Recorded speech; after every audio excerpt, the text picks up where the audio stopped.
take the microphone?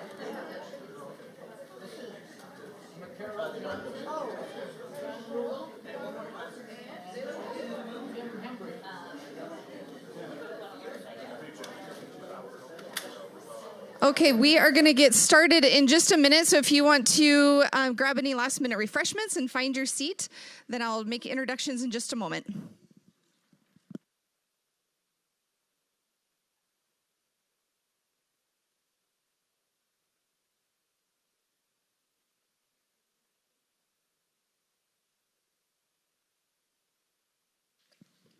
All right.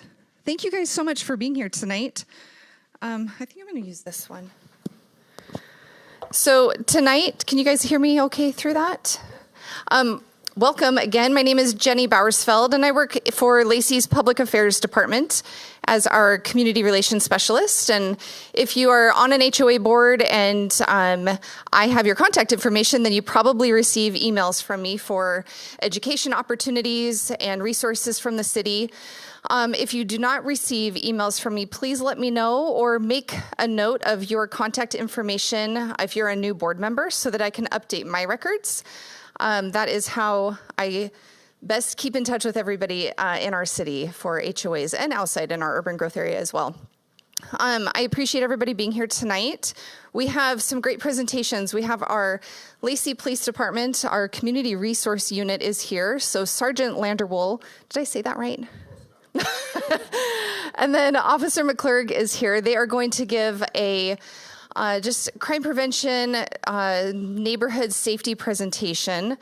And then we have Lieutenant Roberts here from the Lacey Fire Department 3, and he is also going to be giving some great safety and fire preventative tips and resources. So, and then I actually have just a little bit of some information to give after they're both done. So this is our first meeting that we are live streaming the meetings. So we're really happy to add that resource to our meetings. So this will be, moving forward, we'll be doing this. So if you can't make it for one of our meetings, then you can watch from home, or the link will be available on our website as well afterwards. So then you can always find it on our website as well, under our HOA page.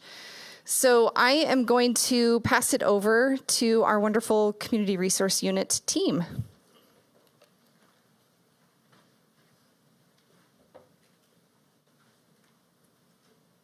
Can you guys hear me? Awesome. All right, well, first off, I want to thank Jenny and the City of Lacey for hosting this event and inviting you all here tonight. And I also want to thank you all for being here, and those who are watching from home, we appreciate it as well. My name is Kevin Landwirl, and I'm the Special Operations Sergeant with the Lacey Police Department. I've been with Lacey Police for about 20 years now. I supervise our Community Resource Unit, our School Resource Officers, and our MOT team, which is the Mobile Outreach Team, which are mental health professionals. They're not police officers, mental health professionals that go out in the field with the officers to help the officers out. This is Officer McClurg, and I'll let him introduce himself. Hello, my name's Officer McClurg. I've been with Lacey for 9 years now. Prior to that, I was in the Marine Corps for 5. And what we do in the Community Resource Unit is kind of structured in 3 different segments, I guess. One is community outreach and HOA meetings and helping apartment buildings with problem tenants and such. The second part is going to be helping the homeless and dealing with that issue and providing resources and finding better outcomes for them. And the third is pretty much helping detectives and fugitive apprehension. So I do a few other things for Lacey, but we don't need to go into that now. And not here tonight, I wish they were here, is Lindsay, who is our assistant, and then Trip. Trip is the big Burmese mountain dog you might have seen on our social media. They wanted to be here tonight, but unfortunately they couldn't be. But they're a big part of our unit, and they help us out a lot. Lindsay is crucial for our unit. She plans all of our community events, and I wish she was here, but hopefully maybe next time she'll be here. So we're going to talk about how you can be safe in your community and how we're going to help you if you need Lacey Police to respond to an incident or help you with an incident that's occurring in your community. One thing that we recommend is CPTED, and that's crime prevention through environmental design. And what that means is proper design and effective use of the built environment can lead to a reduction in incidents and fear of crime and an improvement in the quality of life. Criminals are lazy. They are going to go for the opportunity that is easiest for them. If your garage door is open, they're going to go into your garage and steal your stuff out of your garage. If you don't have locked mailboxes, they're going to go to your mailbox rather than the one that's locked. If your car window is rolled, or if your car door is locked, they're more than likely going to test your handle on your door, and then if it's locked, they're going to walk away. If it's unlocked, they're going to open your door and go in the car. So this is basically what SEPTED is you can control your environment to the best of your ability, obviously, but if you can take measures to improve your environment, you may deter people from committing crimes at your house or in your community. So SEPTED is based on 4 principles. There's natural access control. This is things like doors, shrubs, fences, gates, things that you can put up, things that you can install to make your community and your residents safer. It's also known as target hardening, and it's really useful. Fences are very useful. I mean, you got a 6-foot wooden fence, you might as well walk around it rather than jump over it, right? Even shrubs, you're not going to walk through a big shrub. You're going to have to walk around the shrub if you're a criminal. So just things that you can install in your community, around your residents, just to make it more secure. Natural surveillance, this is kind of the natural environment. Obviously, if you have a huge 100-foot tall tree, you can use that to your advantage. And it can be really beneficial to use hills and other things boulders, things that are on your property, in your community. You just kind of evaluate it and look at it and see how you can use that to harden your site. Territorial reinforcement. This is to distinguish your property from someone else's property. Again, you can do this through fencing, you can do it through sidewalks, you can do it through landscaping. Just basically lets people know what your property is and what someone else's property is. And then maintenance. This is probably one of the biggest things. If you take care of your yard, if you take care of your house, if you don't have junk in your driveway, that shows criminals that you really don't care about your property or you don't care about your community, and you're probably going to be lax on your protection of your location. If you take care of your site, if you mow your grass, you clean your shrubs, you don't have junk laying in your yard, criminals are going to think, okay, this person takes care of their stuff. They probably have other protection as far as security or cameras because they care about their site. They value their site. So maintaining your property is really beneficial in deterring crime from occurring there. Outdoor lighting for natural surveillance also helps. Obviously, at night when criminals are out and about, if you have lights, they're less likely to go to your house. If you have big floodlights or you have motion sensor light, when the motion sensor light, I mean, I've been a police officer for 20 years and it still spooks me when I walk on someone's property and the light goes off in my face. So just having that as an option to deter crime is helpful. One thing I would also recommend is your house numbers. Make sure those are lit up so fire personnel and police personnel can see and identify your house. Obviously, we carry flashlights and we have spotlights on our car, but to have that illuminated makes it easier for us to identify your house.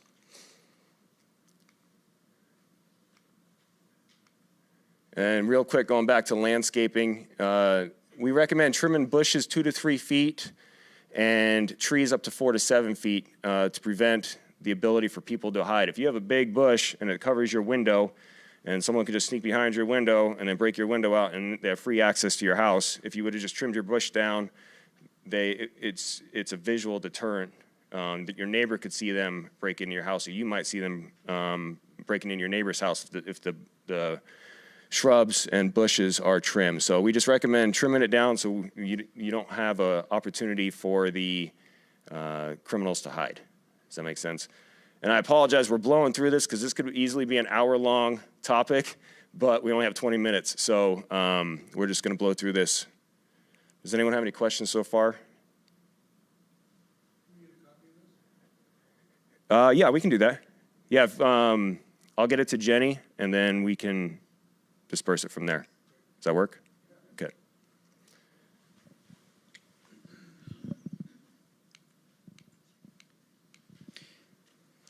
So video surveillance is probably one of the biggest deterrents you can come up with. You wouldn't believe how many times we catch somebody on a Ring camera or something, and then they post it on the Ring app, which we have a login for, and we actually go through and we see what's going on, and we get alerts like, okay, there's a vehicle prowl here, a theft happened here, and we can actually go in there and see pictures of these suspects. Our crime analyst who works for Lacey he's been working here for a long time, and he's really, really good. He also goes through this, and we can send him pictures of these suspects that are going through cars or, looking through windows, and we can end up arresting these guys and girls. So my biggest suggestion, if you take anything away from this whole presentation, is cameras are enormous. That's one of the first things that suspects are going to be looking for is a camera. Are they going to catch me doing whatever I'm doing, right? And these cameras have helped us catch murder suspects. It helps us figure out, which way people went and bikes and, all sorts of stuff. So certain communities, it may be new technology for them, right? But just if there's anything out of this whole presentation, cameras are a must for your protection because it'll prevent them from coming to your place and to help the law enforcement out as well. So here's just an example of somebody that was looking through a window, and our crime analyst was able to figure out who she was just based on her tattoos. So we can do a little search history and, neck tattoo of a flower, and then he found her for that one. So exterior door locks. So I don't want to scare people for burglaries. In Lacey in general, it's very rare that a victim is somebody that's unknown to the suspect. But we do still want to harden our residents, and we want to make it as safe as possible. And one of the best ways to do that is making our locks and our doors and our windows as strong as possible. A lot of times when people build new buildings, they don't put the biggest screws in there, and they can break pretty easily. So try and put a striker plate in there and have at least 3-inch screws in your front doors and your back doors, garage doors, and just keep... I'll get to that part in a sec. So the same thing goes with sliding doors and windows. So there are a lot of different types of windows, and if you Google any type of window for Home Depot or Lowe's or anything, you can find different types of locks for different windows.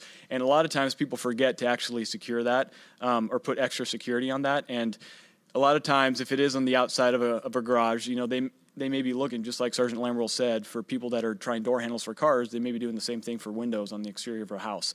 So make sure you guys are locking your windows and putting extra security, such as a bar or extra locks. There are different types of windows, and you guys can do your research on how to secure, like crank open windows and windows that go up and down. So there's lots of different methods to fix those. The point being is you want to harden your residents as much as you humanly can, right? Make it as hard for them to actually get inside your house. So recreational facilities, this kind of goes back to SEPTED, or pretty much you want to make, this is more for the HOAs and when you're, maintaining everything. For recreational facilities and parks, make sure that you guys have signs with the rules on there. It gives you guys a little more power to say there's not a drunken party going on there at 3 a.m, right? Make sure you guys have rules and signs, and everything is pretty clear to everyone hanging out there. You want to make sure the landscaping is efficient to be visible to everybody, right? Because a predator is not going to want to go somewhere where he can be seen from the street. So in general, we want to keep places like this and parks open space, if that makes sense. That way they can't hide. Crime prevention and safety. So again, always lock your car door. Sergeant Lamberl is saying that they are lazy, and it's very true. I would say 90% of all the vehicle prowls that we have are people just trying door handles through parking lots at whatever big store, and late at night down streets, you see a guy or a girl on a bike trying to be sneaky, wearing all black, and they're just going door to door to door. So make sure you lock your car door. If you can, put it inside the garage. Windows, front doors, and come up with a routine, right? You want to come up with a routine at the end of the day to say, okay, I'm going to let my dog out Okay, after I let my dog out at 9 p.m., I'm going to check all the windows. They're all locked. Okay, I'm going to check my front door. I'm going to make sure my kid didn't want to run out to the backyard. Now I'm going to lock this door and make a routine and secure it as best as you can. In general, if something becomes a routine, that habit becomes normal, right? And that's the goal. That's what we're trying to do.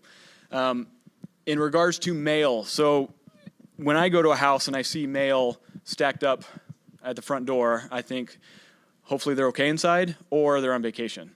And the same thing happens when suspects or people that are looking to victimize people, they're also looking for mail. So if there's lots of mail in the front of your house, they're going to say, okay, they're on vacation. I'm going to scope out this house. So make sure you pick up your mail and you talk to your neighbor to pick it up, or you can talk to the post office to hold the mail from coming to your house. But try not to make it signs. Try to have signs to people saying that you're gone, pretty much. So package theft. So Christmas is coming around, and this becomes one of our biggest issues for Christmas. We call them porch pirates.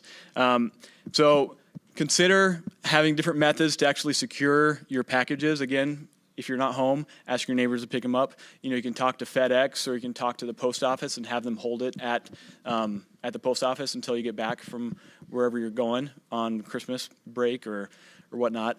You can schedule deliveries and sign up for delivery alerts is one of the biggest things. That way you're not hanging out in your house and you don't know that your package is sitting in your front door for about 5 hours, right? So alerts is a big one through Amazon and all sorts of other carriers.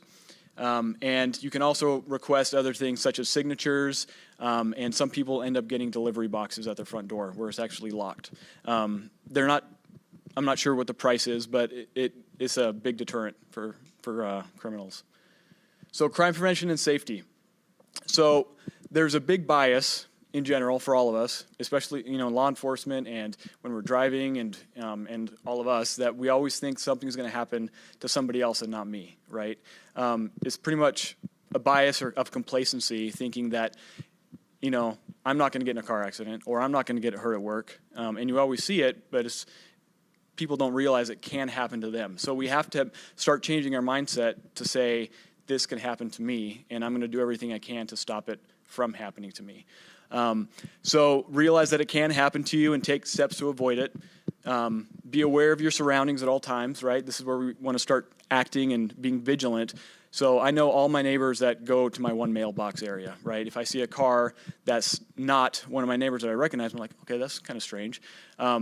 Are they up to something, or are they just somebody else grabbing the mail for one of the neighbors, right, or family member? But you want to start building that situational awareness so you can't be victimized. Does that make sense?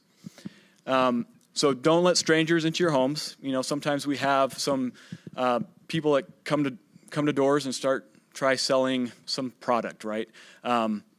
In general, it's not a good idea to let strangers into your home. They may be showing up with good intentions, but in general, we don't know what their intentions are, right? So a good rule of thumb is don't let anyone inside your home. Again, like I was saying, the 9 p.m. routine that we talked about, and if you do see something that's strange, we're looking for not strange people, but strange behavior, right? So what is that strange behavior that's out of the norm of that neighborhood's routine, right? Is somebody on a bike at 3 a.m., is that normal? It's strange behavior that's probably associated with criminal activity, possibly, right? So don't hesitate to call anything in that you think might be criminal in nature. Does that make sense? And that's one of the things we'll talk about is don't worry about bothering the police, right? Reach out to us if you got questions. So turn on all the lights outside, ensure the windows are locked, remove the keys, wallets, especially garage door openers. A lot of people end up leaving their cars in front of their house, and they leave their garage door opener right on the visor, right? Yeah. I was just wondering, is it really legal in Lacey for people to go from house to house to house to house selling things? Or I had thought that was supposed to be not, or they have kind of a license to do that, because we have really sketchy people coming by. Yeah.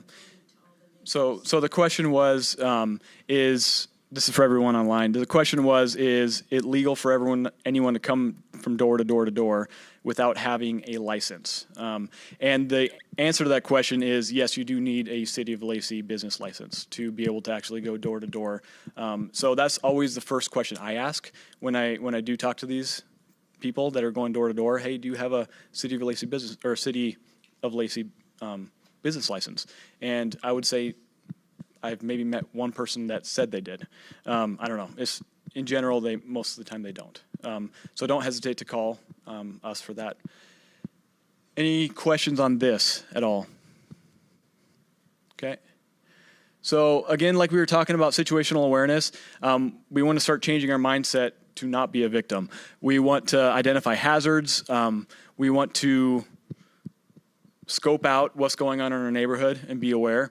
And I would say forecasting outcomes is a really important issue in regards to victimization. So when I'm driving around at work, I start like playing scenarios in my head of what happened, what would I do if this happened? And you guys can do the exact same thing in your neighborhood. If I'm walking my dog at 10 p.m. and I'm alone, what would I do if this person walks up to me, right? If you start building those thoughts and those scenarios in your head, you're more likely to be able to come out with a good outcome if that actually does happen. So mindset is very, very important, and it goes into pretty much the survival mindset. And it pretty much allows you to act more quickly and effectively, and allows you to be more aware, to respond appropriately to a situation instead of being gripped by fear and unable to help save yourself or others. So that mental survival mindset is very important. So we want to be aware, right? Vigilance. No, we want to know what's going on around us at all times. We want to be prepared, and we want to rehearse things in our head. And that mindset is probably, I would say, cameras number one, mindset number two. Because mindset, if you start practicing this mindset, other things are going to start going into place, right? If I have this mindset, survival mindset, I'm going to start practicing locking up my house. I'm going to start taking the keys out of my car. So those are the two main things I want you guys to remember about this presentation. Any questions so far? Okay.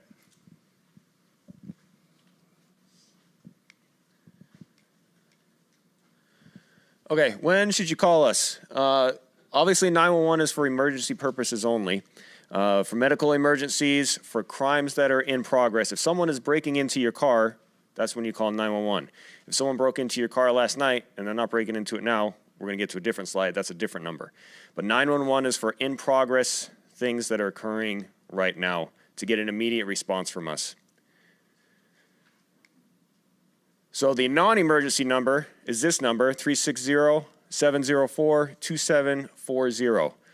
It goes to the same dispatch center as 911, but you're just getting a different priority call taker, if that makes sense. This, again, is to report crimes that happen after the next morning, a couple days later, a week later. There's been a car parked on your street for 2 weeks. You don't know who the car belongs to. Those are the kind of calls that you would make to this number.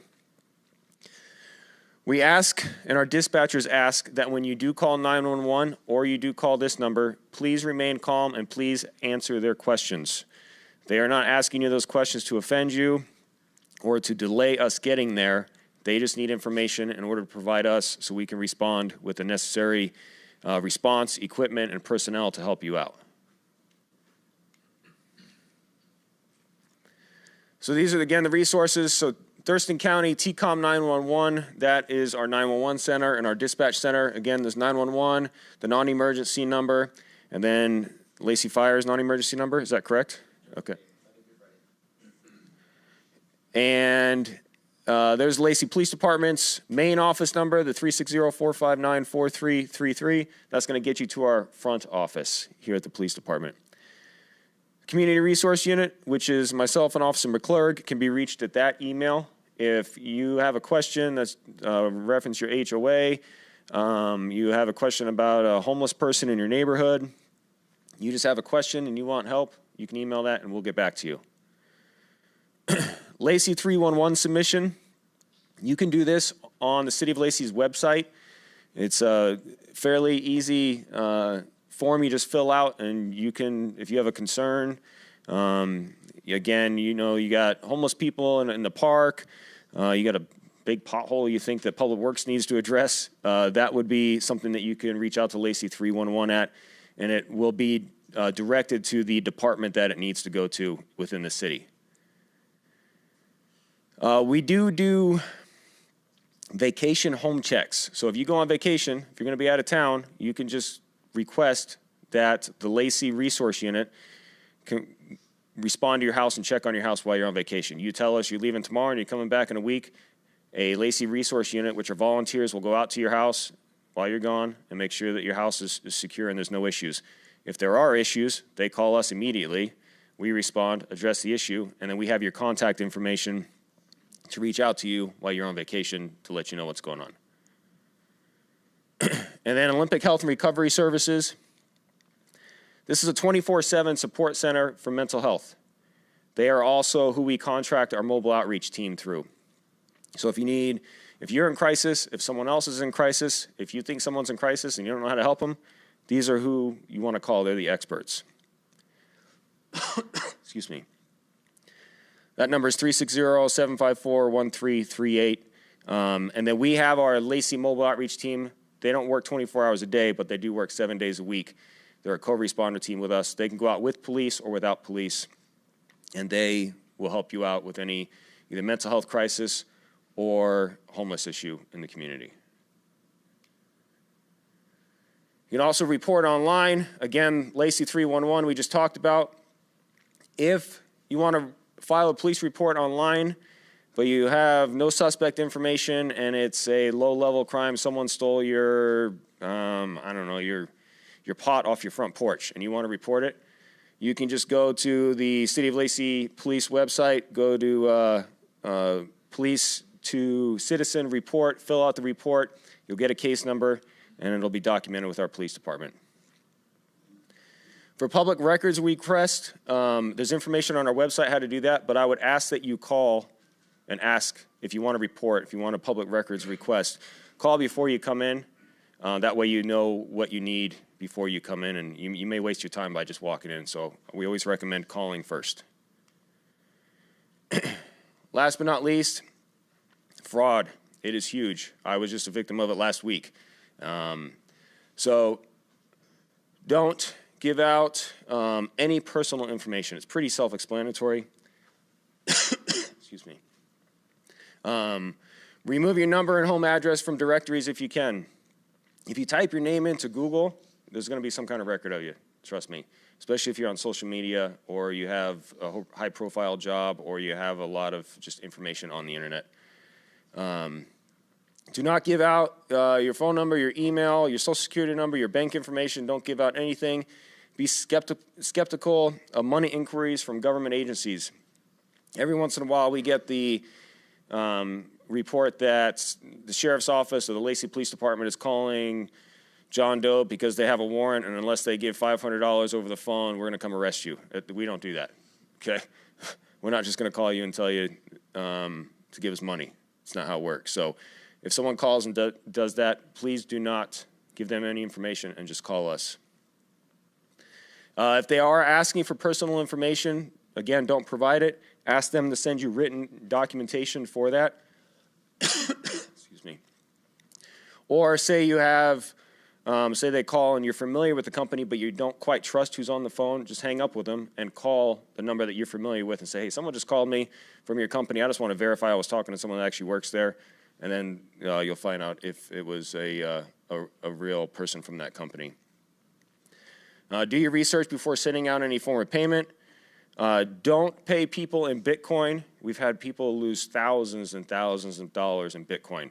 Don't pay people in gift cards. Another trick is they'll call you and say, hey, we want you to help with some prince in Saudi Arabia, and they need money, and they'll tell you to go to Fred Meyer, and then you go to Fred Meyer, and they buy them $1,000 in gift cards, and you give them the gift card number off the back and the PIN number, and then, okay, thank you for that, but we need more money. So you go back to Fred Meyer, you buy more gift cards, and then they're just ripping you off. And trust me, people fall for it all the time. So don't do gift cards, don't do Bitcoins, anything like that over the phone or to anyone, unless you're going to Target and you have a Target gift card. Lastly, if you feel like you're being a victim of fraud, forgery, please call us, and please notify your friends if you start getting these sheriff agency common helping the prince in Saudi Arabia out. So that way we get the word out to everyone else that this is going on in our community. Sometimes, and with this, the people might be in England. They might not even be in the United States doing it. So I got a gift card, and within 24 hours went to use it, and it wouldn't go through, so I looked it up on the internet, and someone in Italy had already used it. I don't know how they got the number, but I had just gotten the gift card like 24 hours earlier. So it happens quick, and I didn't give the information out to anyone, but it happened. So they're smart, and they know how to do the crimes they're committing. So again, we're already over time, but we flew through that. I apologize, trying to give you as much information in a short amount of time. Do we have time for questions, Jenny? So we have time for questions if you guys have any. Just repeat the questions so that they can. Okay. Good. I just had a comment about the social media. If you're going on vacation, don't put it on there. Right. Very good point. Yeah, what was said was, for the internet out there, don't put things on social media. It's great that we all want to tell everyone we're in Hawaii and we're having a nice drink on the beach. But if you post that, like Officer McClurg said, a lot of the burglaries that happen in the city of Lacey are known subjects. It'll be a neighbor, it'll be a friend, believe it or not, family member, because they know you're out of town. So if your friend sees that you're in Hawaii and they're not really your friend and know that you're not home, they may go break in your house. So very good point. The other thing that I would suggest too is if you get a change of address, if it's not you, that you immediately go to the post office and put your mail on hold. Yes. If you get a change, can I just pass this around next time? Okay. Here, I'll just give it to you. How about that? Well, gee, thanks. This happened to me recently. I got a change of address for my mail, and it was not me, and I immediately contacted the post office. I had to ask to put my mail on hold because the timing is such, they'll start getting your mail before they process stopping it. So just a hint not to let it happen to anyone else. Yes, very good information. Were you going to go over? Yeah, we're just wondering what happened in the park close to Stack's Woods. So I believe what you're referring to is the drugs that were located. Yeah, a couple days ago, I believe it was Saturday. On Saturday, a citizen found a large quantity of narcotics. When I say large, I mean very large. Pounds of drugs. It was found in the park. It was in a duffel bag. And that's all we know. We have no suspect information. We don't know where it came from. We don't have any known houses in that area.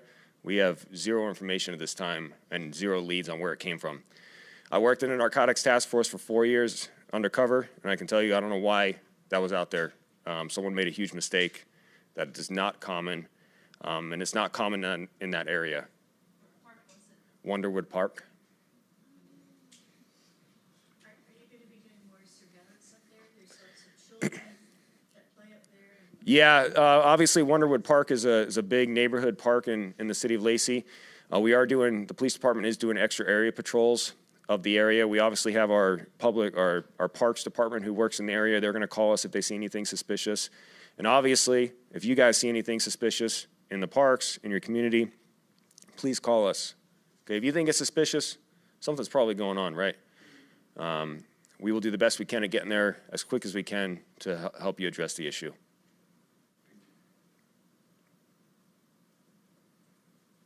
That's it?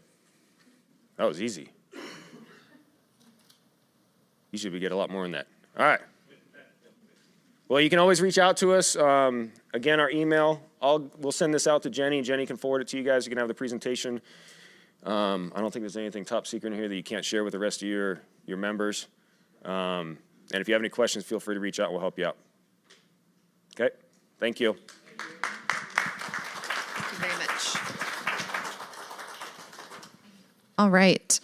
Well, I have the pleasure of introducing Lieutenant Roberts from the Lacey Fire District 3, and I'll hand it over to you.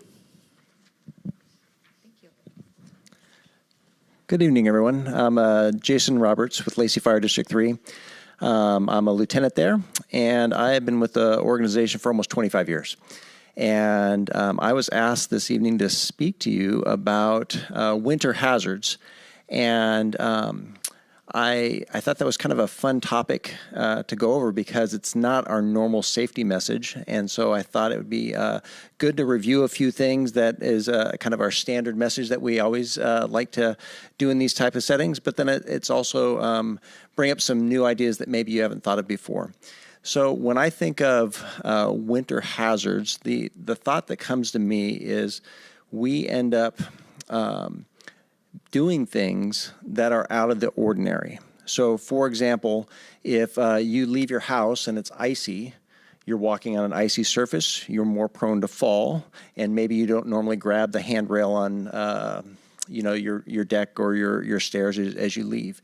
And so winter conditions cause us to kind of change our behavior, and sometimes when we change our behavior, it increases our risks of there being an emergency. And so that's what I'm here to talk to you about tonight. So the first thing, the law enforcement already talked about it a little bit, but it's so important that if you have an emergency that we can find you. And one of the best ways for that is to have your address well marked. Now, a lot of times when we paint our houses, we take the numbers down and we forget to put them back up.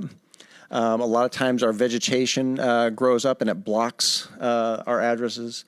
Also, our house lighting may not show the numbers very well. Some letters don't contrast, or numbers don't contrast well. The color gold is particularly hard to see at night. I can tell you from looking at a lot of gold numbers, it's really tough. And so I would just encourage you to share with your membership how important that addressing is. Now, some people say, well, maybe I don't want the fire department or the police department to be able to find my house. And then I say, well, how about the pizza guy? Do you want the pizza guy to be able to find your house? There's always somebody that you want to find your house, whether it's the postman. It's just a good practice to be able to have us see those numbers. Now, at Lacey, we have a program called the Speedy Spotter Sign. And if you go to our website, laceyfire.com, you can order those, and it's a blue reflective sign with white lettering. It really jumps out. Our emergency lights grab it, and we can see it from almost a block away. And it really helps us pinpoint exactly where your house is. And in fact, it'll help us find your neighbor's house, because if we can see your numbers, then we can we know the progression of the numbers and we know where to proceed. And so it's really helpful when you get those signs. The signs that we have, it's both benefits you on us being able to find your house, but it also is a fundraiser for our charity, and it's what we use to adopt families during the holidays and help families that are in need. And so it goes to a good cause. Any questions on that? Yes? I'm sorry, I don't have a picture of it. If you go to our website, laceyfire.com, there's a picture of it, and it'll show you exactly what it looks like, and about a foot tall. Yeah. Yep, about a foot tall, about 6 inches wide. And you can either have it to where you can post it to a fence or your house, or we also have stakes that we can put in the ground. And we'll actually come out and install the stakes in the ground if you need help with that. Yes? Can you show me where it's at? If you go to the search engine and just type in Speedy Spotter Sign, if you just type in Speedy, it'll appear.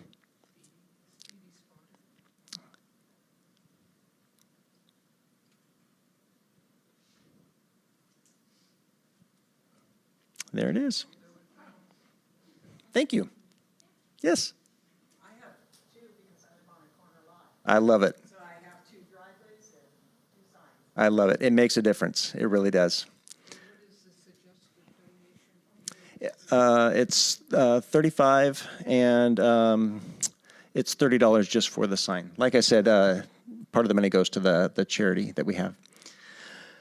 Okay, so that was an easy one. The next thing is we always talk about smoke detectors. That's one of our common messages, right? And with smoke detectors, the messaging that you typically hear is we would like you to change your batteries every time it's daylight savings time. So twice a year you change your batteries so that you know that they work. They make a difference. They notify people early that there's a fire in their home, and we have to unfortunately see tragedies where people didn't have working smoke detectors. And so it really makes a difference. It's so important that those are in working condition. Now, something that we don't talk about much is the smoke detectors have a 10-year shelf life, where after 10 years, you're supposed to replace the entire detector. Now, most people don't do that. And because most people don't do that, what the manufacturers have done is they've basically built a timer. And when you pull the little plastic strip that initiates that first battery, a clock starts, and after 10 years, it'll give you an error message. I went on 2 of those calls yesterday where the people thought their house was on fire, and it was just a beep that's similar to when your battery's low. And so anyways, just be diligent about changing your batteries, making sure that your smoke detectors are in working condition. And then another thing that we talk about is carbon monoxide detectors. Now, carbon monoxide is a colorless, odorless gas, and it is heavier than air. And so what we have traditionally encouraged people to do is you buy the detectors at the hardware store, you plug them into the wall, and the outlet is lower than your bed. And so being that's heavier than air, while you're sleeping, it should wake you up before that poisonous gas gets to where you're sleeping. That's the idea behind it. Now, with carbon monoxide, one of the challenges is, as we live in modern homes and we keep making them more energy efficient, our HVAC systems will suck that gas up and it'll push it around the house, and it'll disrupt what carbon monoxide normally wants to do. And so you'll see manufacturers at the hardware store that'll sell them up at the ceiling. And so if you see one that does both smoke or carbon monoxide, that's okay. Feel free to get those as well. But naturally, carbon monoxide wants to settle to the ground, and then as it builds up, it gets to those dangerous levels when you're sleeping. Now, one of the things that has changed is how we're going about our daily lives. And so one thing that we're seeing on calls is people have their hybrid cars, and they're so quiet that they pull them into the garage and they forget to shut them off, and they close the garage, and then their carbon monoxide alarm goes off, and they're like, oh, this thing's busted. And so we come out and we walk in the house with our gas detectors, and sure enough, the carbon monoxide level is high. And they say, well, gosh, I have electric heat. There's not a gas furnace. There's nothing in my house that should cause this. And we go out to the garage, and our detectors start chirping loudly. And we go and hit the off button on the car and open up the garage door and air out their place. And so those little things that we're changing in our society can make a difference in how we're safe in our own homes. A couple other examples is our HVAC systems, if you have natural gas, can certainly cause a carbon monoxide leak. Gas fireplaces, if they're not properly drafting, can. And so all those things are important reasons to have carbon monoxide detectors.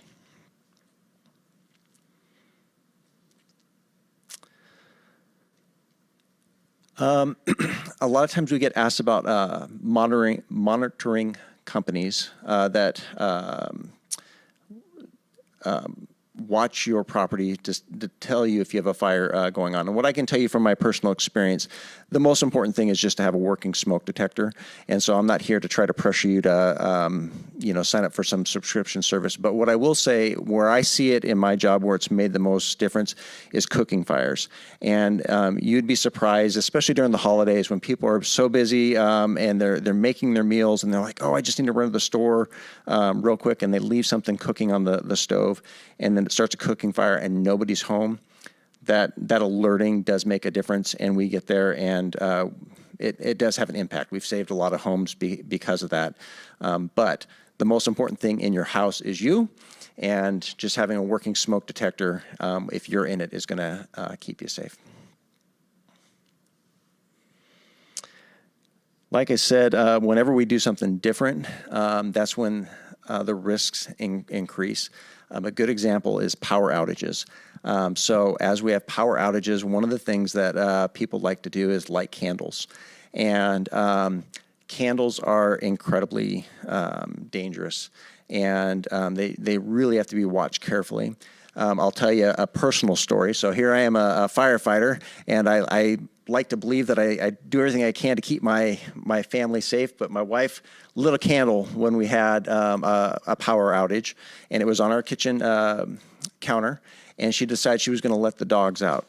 And so she opened up the sliding glass door, and the wind from the sliding glass door blew the paper towel roll right towards the candle, and I stopped it before anything happened, but it would just be that quick before I have a fireball in my kitchen. And if it can happen to me, it can happen to any of us. And so I just encourage you to utilize things like lanterns that have batteries, so you just don't have that risk. And then make sure you have backups, just because sometimes our power outages last for a long time.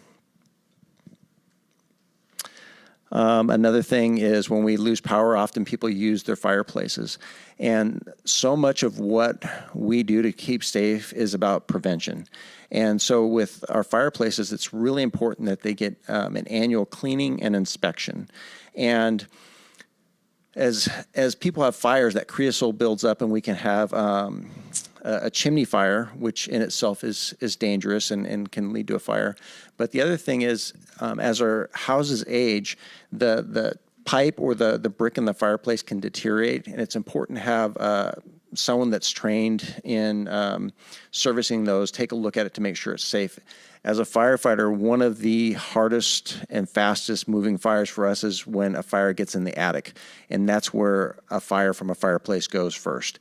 And so we have a huge challenge on our hands when one of those fires gets into the attic space. And what's scary is we don't have smoke detectors in our attics.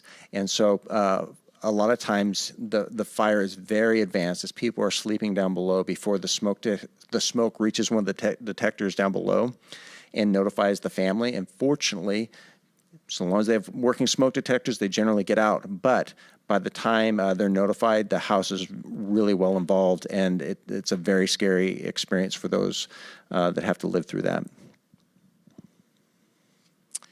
Another thing, again, with power outages, people sometimes want to put their barbecue grills or gas heaters inside. Again, that's a risk for carbon monoxide poisoning, so make sure that you're using those things in well-ventilated spaces. Backup generators are something that some people use. And backup generators are great so long as they are wired to the house properly. When you use a backup generator, there is a transfer switch that you're supposed to have wired into your house so that you disconnect your house from the rest of the service line in the area. And when folks don't install that and they try to bypass it, what it does is it backfeeds into the line. And that poses a threat to both the linesmen or firefighters as we are on emergency scenes, because we think that the power's out, and in fact, somebody's generator is putting power into the system, and it's making it unsafe for those around. So just really important that we have those shut-off switches if we're going to use backup generators. And the other thing is it's important that the generator's far away from the house so the carbon monoxide doesn't get sucked into the house and you're breathing it.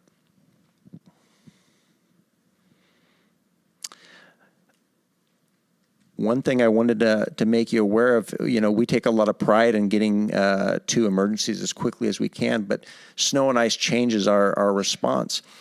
One of the things that you'll see is we drive really big, heavy rigs, and we want to be able to make it anywhere in the district that there might be an emergency.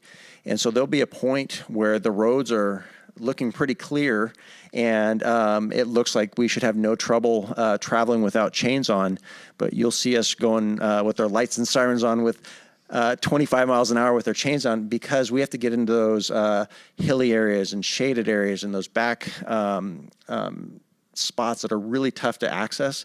And so I just want you to know that during those incidents, our response time might be a little bit longer than normal, because we have to be able to get to everybody, whether the road's cleared in front of your house or not.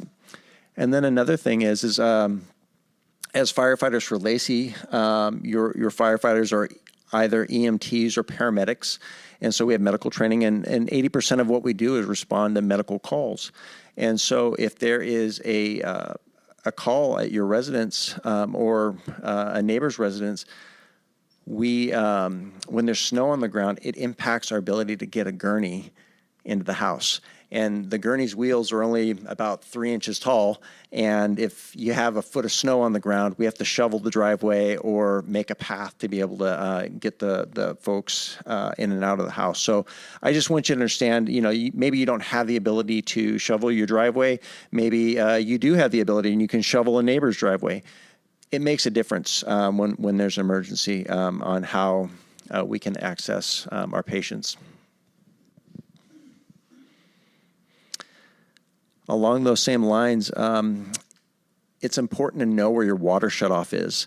And this time of year, it's really important that your faucets have covers so that the pipes don't freeze. And then if your pipes do freeze, a lot of times people will call us and say, oh my gosh, pipes busted in our house and my house is flooding. Can you come help us deal with it? And so the first thing that we do is look for the water shutoff. And if you have vegetation that's growing over your water shutoff or your water meter, it makes it difficult, and it's just more time that water's leaking onto your nice hardwood floors. And it's just important that you have an idea of where that's at so we can help you with that if there's a water emergency. Yes? In a manufactured home community, yes. Underneath the house like mine is. Yes. So the only way we can do it is go out to the meter, Uh-huh. the curb key. Yep. So it's all right for us homeowners to go to that meter, purchase a curb key from Home Depot, shut off. Yeah, the question is if you only have access to the water meter at the street to shut off your water, and you have a water emergency, certainly shut it off at the street so you're not flooding your home. So that's no problem at all. Good question.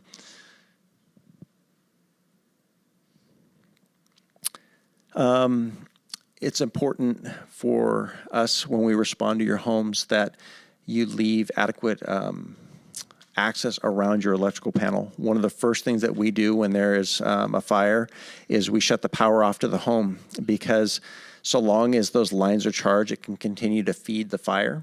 And so the first thing that we do is try to access that. And if you have all your Christmas decorations stacked in front of the electrical panel, it's really hard for us to be able to get in there, especially in a smoke-filled environment, and be able to shut that panel down. And what we like to ask folks is that you leave 3 feet of clearance around that electrical panel. And you have to keep in mind that when we go in there, we don't go in there like this. We have our bulky bunker gear on and our big SCBA pack and our helmets and our breathing apparatus. And it's really tough for us to operate in confined spaces. And so garages are notorious for storing junk, even at my house. And but try to leave some clearance around those electrical panels. One more question. Yes, go ahead. External electrical panels. Uh-huh.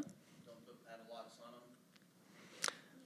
them. That's we have a way around that, but yeah, it slows us down. Yeah, the comment was not to lock your electrical meter so that we have access to be able to shut down them. So great.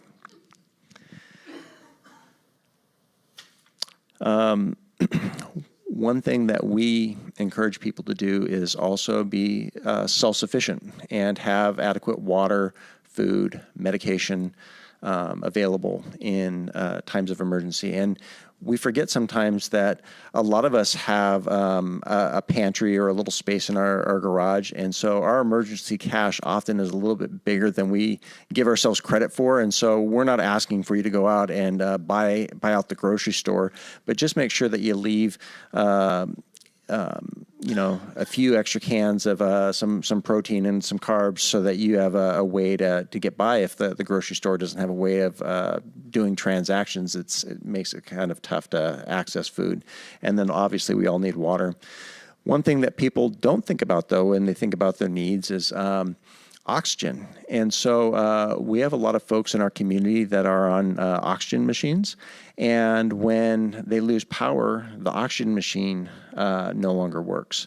And that's a big problem. And so making sure that we think about that ahead of time. Do we have spare tanks, or do we have a backup battery bank or generator to make sure that person that has those medical needs gets the oxygen that they need?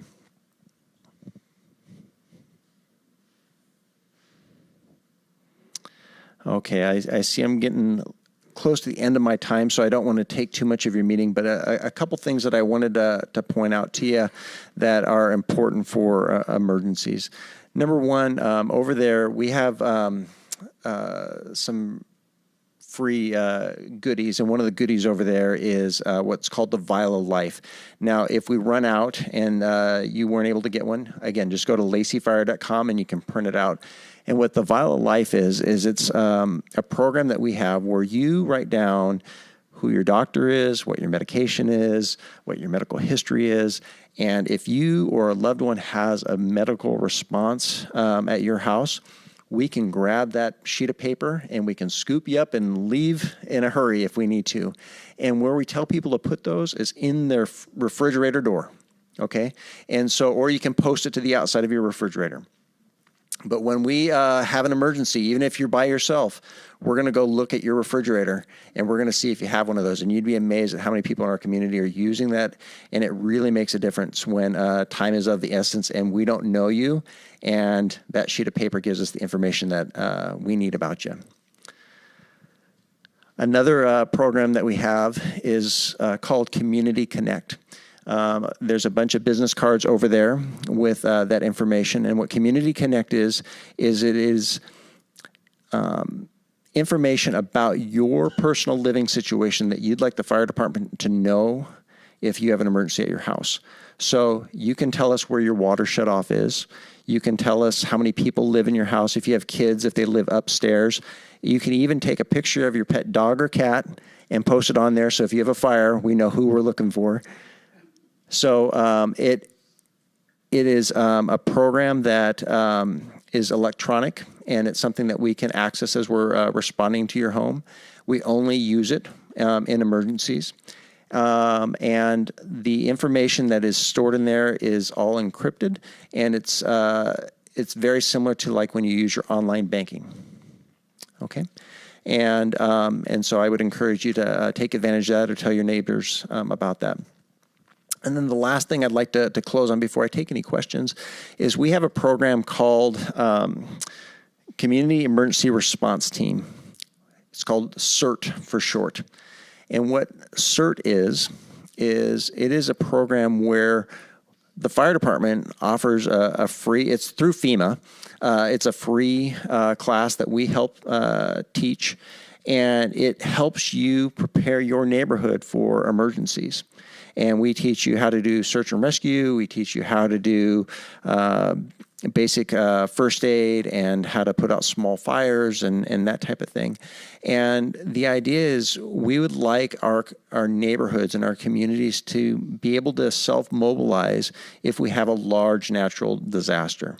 So if there's an earthquake, volcanic eruption, huge snow event, because what happens is if we can take care of each other, it allows the fire department to respond to those emergencies that are immediately life-threatening. And the little things that can, if someone needs a Band-Aid and you know how to put a Band-Aid on, then we don't have to respond on the simple little things. And so the contact person for that his name is Tim Hulse, and I'll give you his email. It's THULSE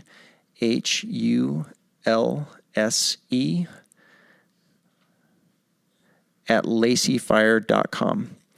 Now, if you didn't get that, my business card is over there. You can email me, and I'll direct you in the right direction. And if you leave tonight and you didn't get my business card, you can go to our website, and there's a contact information. It's info@laceyfire.com, and that goes to a person that really looks at your emails, and they will make sure that that information gets to Chief Hulse, who's in charge of that program. And if you sign up for it, I'll be one of the teachers, so you'll have to look at my face again. It has evolved since COVID. And so there's an online portion, and I don't remember how long the online portion is. And then we do 2 days of training. So we take a weekend and 2 full days. Yep. And yep. And so we would love to have more communities involved with that. We've had a lot of interest.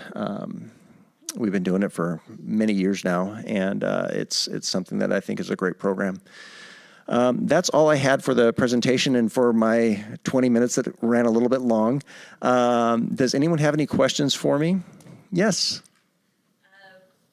Our HOAs had a couple people do like fire pity kind of fires outside, and not only do we feel that it makes sense, it's too close to the buildings and trees and stuff. It's my understanding, and I just want to confirm, it's against the law to do that in Lacey city limits, period, right? That's right. From our wishes.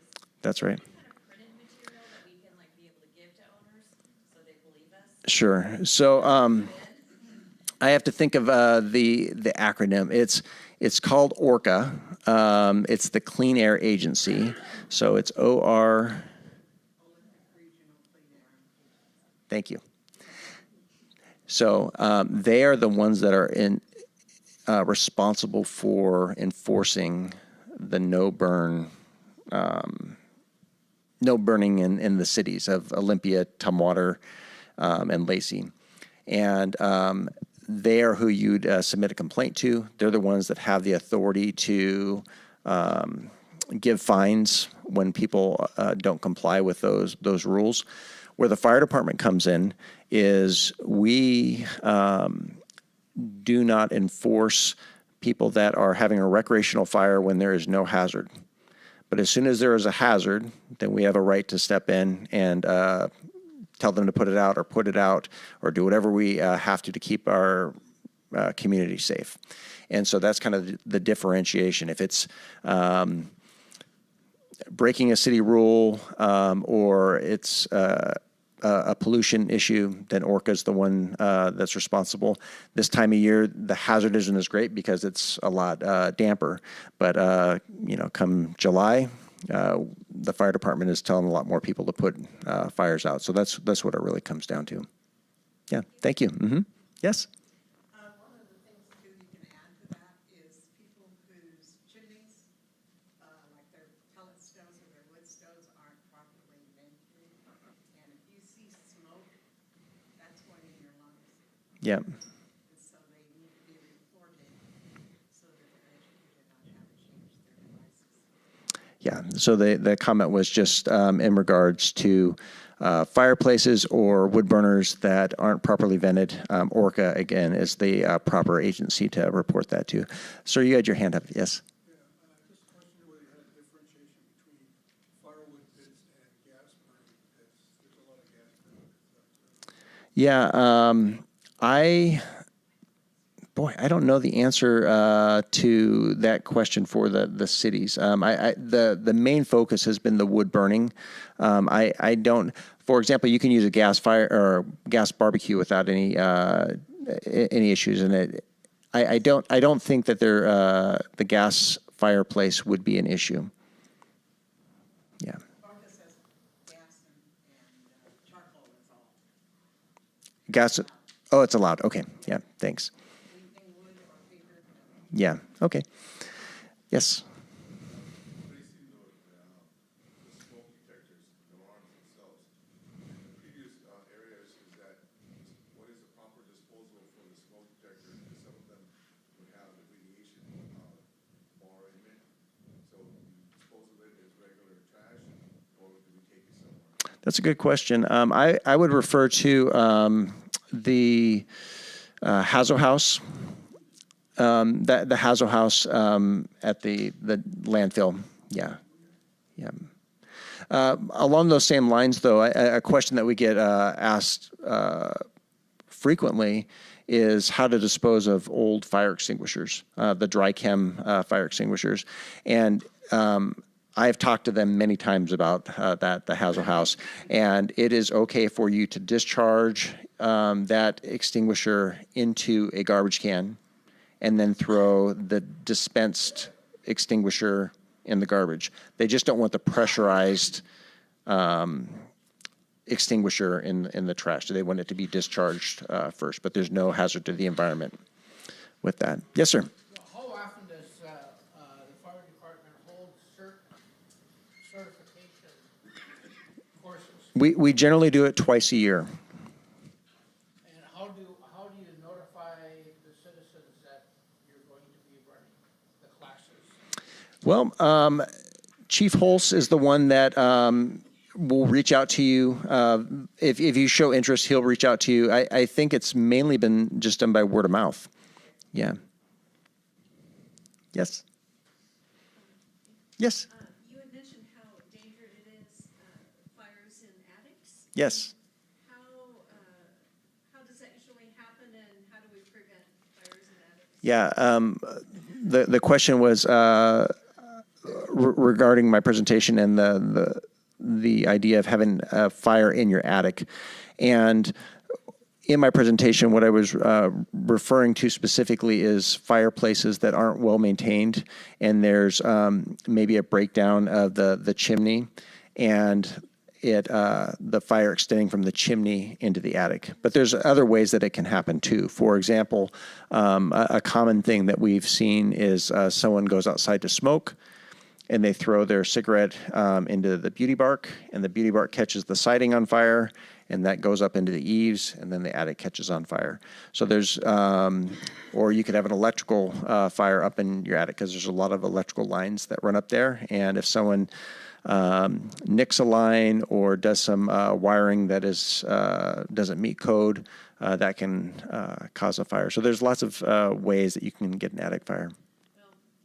And a reason to ask that, because I have a pet peeve about an attic that does not have a door on the attic opening. And I have tried to explain that that's not a good thing. I don't know if it's a fire hazard, but I think in general, because of rats and other pests, it's not good to have the attic opening uncovered. Yeah.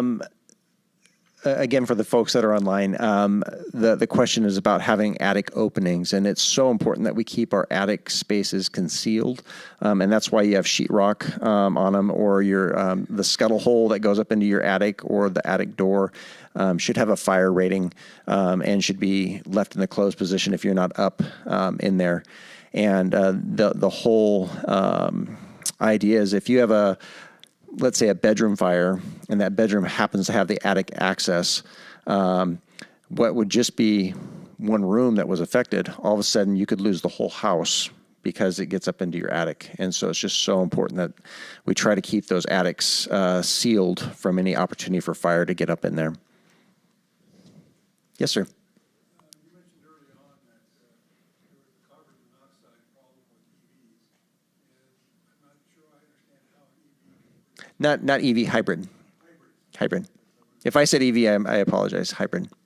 Yep. Well, I am happy to take any other questions. Jenny asked me to stay for the rest of the meeting, so if I didn't answer your question during the meeting, I'm going to be happy to talk with you afterwards. Yes? Tell me again what ORCA stands for. Let me look it up on my phone really quick, because it's the Olympic Region Clean Air. It's two A's, ORCA. Yeah, thank you. I don't do acronyms so well.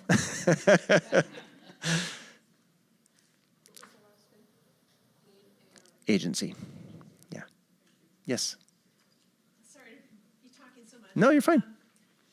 I just heard a couple days ago about a danger of hybrid cars, and I have a hybrid car, and it was that if you charge your hybrid and then you just leave it plugged in after it's fully charged, that's dangerous, that you should go out and unplug it as soon as it gets charged up. Is that true? Well, I can't speak to your specific model, but in general, that is becoming a huge problem with just the lithium-ion batteries in general, where we are finding, you see the bikes, the scooters, the cars, they're utilizing these batteries, and they are prone to being overcharged, which leads to fires. So I can't say that with your specific car, but that is a risk. And the problem is with those cars, they're taking an enormous amount of water for us to extinguish. And so I don't remember the calculations now, but something that might take 500 gallons for a standard car might take 18,000 gallons. I mean, it's huge. And something that would take us 15 to 20 minutes might take us 3.5 hours to extinguish. I mean, it's phenomenal. And so these new batteries, as great as they are, they have some inherent risks, and cities such as New York and San Francisco are a little bit ahead of areas like ours because they're exposed to more of them and they're having more of those fires. And so I think you're going to see a lot of building codes and stuff change as we learn from some of those larger cities. Like I said, I'll be happy to talk with you afterwards if you have any questions. Thank you very much for inviting me here tonight. Thank you so much, Lieutenant Roberts. Really, really great information. I know I learned a lot. I also wanted to highlight on the fire district's website, who knows about the Santa Mobile, their old vintage fire truck that's lit, and they drive it all through neighborhoods in Lacey. This is their schedule for 2023 that they just put out. Lacey is really excited. We get to partner with them every year. We do a really fantastic Rudolph truck. So our Public Works Department does that every year for our Lacey Lighted Parade that goes around Huntermore Park next Monday. Shameless plug for that. So it's a part of that parade, and then the following weeks we lead Santa's sleigh through the neighborhoods. And so they blare really loud Christmas music, not in an obnoxious way, but just it's very festive, very fun. They drive slowly through the neighborhoods and honk, and kids come out, parents come out, and then there's 4 Santa stops at different parks in the community. And so the vehicles will actually stop and the kids can come up and meet Santa. I think he might give out like candy canes or something. I'm not sure. I think so. So it's really exciting. Please share this information with your neighbors. And if you see your neighbor there, your neighborhood highlighted, then definitely come out and wave and say hi.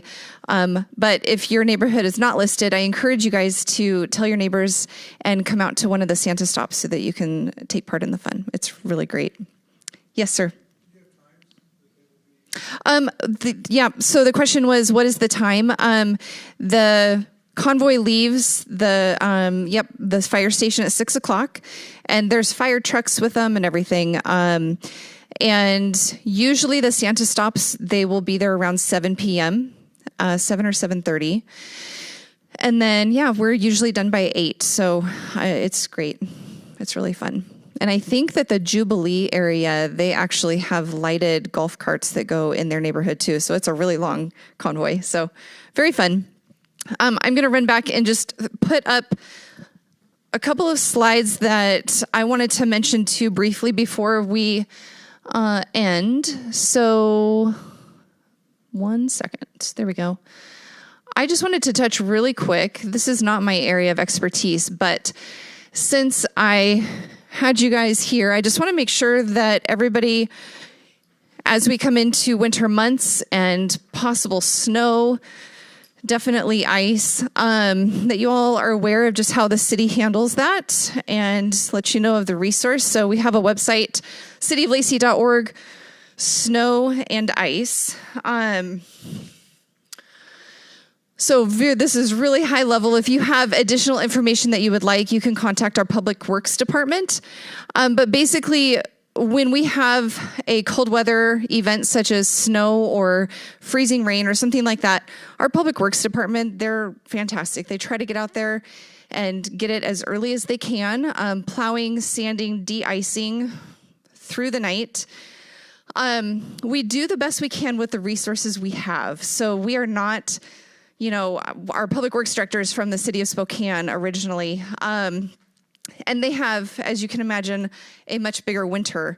And so they have a ton more fleet and everything that's ready to go. We do a fantastic job with what we have. So we do have primary routes and secondary routes. And that is to make sure that emergency vehicles can get to where they need to go as quickly as possible. We do not go through HOAs or residential streets only because we don't have the resources. And it doesn't make sense to invest in those resources for something that doesn't even happen every year. So we do have a snowplow plan. And so you'll see the green lines. This is just the northeast area. The map is really long. I couldn't fit it all on the screen, but you can find it on our website at that snow and ice page. So we do the primary routes first, and then we do the secondary routes, and we just keep hitting those and making sure that we try to keep those as clear as possible. We do have an option for HOAs. If you wish to have your streets plowed, you do have the right to hire that out for your neighborhood. There is a policy that you have to sign and fill out, and I have some of them on the back table. Oh, they might be all gone. Did you guys pick one of those up? So there's some things that you have to agree to. You're basically accepting responsibility if the plow company that you hire damages your streets. Your HOA would be responsible to pay for that. So there are some stipulations. There's some regulations to follow with where the snow berm should be and should not be. So if you guys want to, it is definitely a resource. The application is there on the back page as well. So we just wanted to make sure that you were aware of what the city is able to do. Like I said, this is a super high level overview, but if you have more questions, our Public Works Department would be happy to speak with you. You can get these applications and turn them in just right here at the front counter anytime during normal business hours. So that is what I wanted to share. Does anybody have any questions for myself or Lieutenant Roberts or Officer McClurg is still here? Any other final questions or comments that? Yes, ma'am.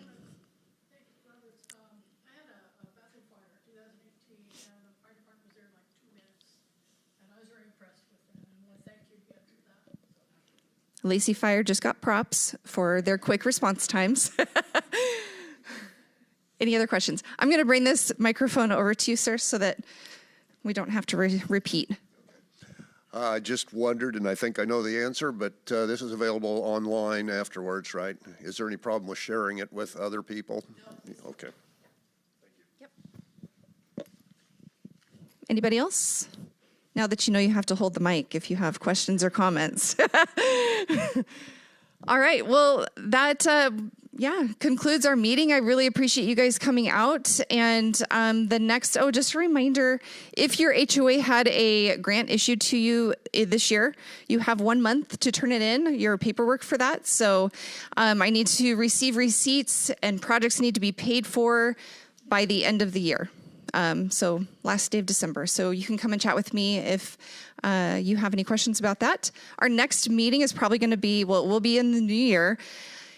And I'm hoping it's going to be our HOA Academy. I'm not sure if I'll hold one more of these quarterly meetings before that, but I'm finalizing the date for our Academy, which is an all-day training session, classroom style at our Lacey Community Center on a Saturday. And so that's going to be early spring. So I will keep you all posted for the date, hopefully soon, that I have that. Okay? Thank you so much, you guys. Have a great evening.